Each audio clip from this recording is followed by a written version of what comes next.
بسم الله الرحمن الرحيم. يا أيها الذين آمنوا كتب عليكم الصيام كما كتب على الذين من قبلكم لعلكم تتقون أياما معدودات. فمن كان منكم مريضا أو على سفر فعدة من أيام أخر، وعلى الذين يطيقونه فدية طعام مسكين، فمن تطوع خيرا فهو خير له، وأن تصوموا خير لكم إن كنتم تعلمون. شهر رمضان الذي أنزل فيه القرآن هدى للناس وبينات من الهدى والفرقان، فمن شهد منكم الشهر فليصمه، ومن كان مريضا أو على سفر فعدة من أيام أخر، يريد الله بكم اليسر ولا يريد بكم العسر، ولتكملوا العدة ولتكبروا الله على ما هداكم ولعلكم تشكرون.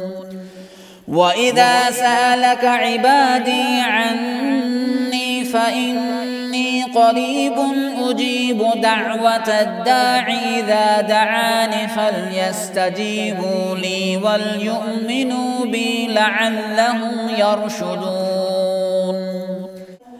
أحل لكم ليلة الصيام الرفث إلى نسائكم هن لباس لكم وأنتم لباس لهن، علم الله أنكم كنتم تختانون أنفسكم فتاب عليكم وعفى عنكم، فالآن باشروهن وابتغوا ما كتب الله لكم، وكلوا واشربوا حتى يتبين لكم الخيط الأبيض من الخيط الأسود من الفجر، ثم أتموا الصيام إلى الليل، ولا تباشروهن وأنتم عاكفون في المساجد،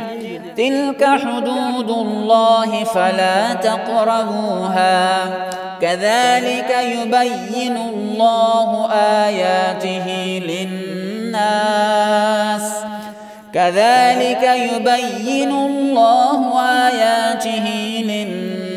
لعلهم يتقون. ولا تأكلوا أموالكم بينكم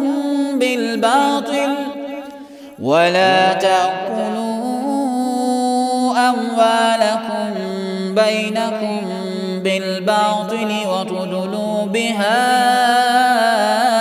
إلى الحكام لتأكلوا فريقا من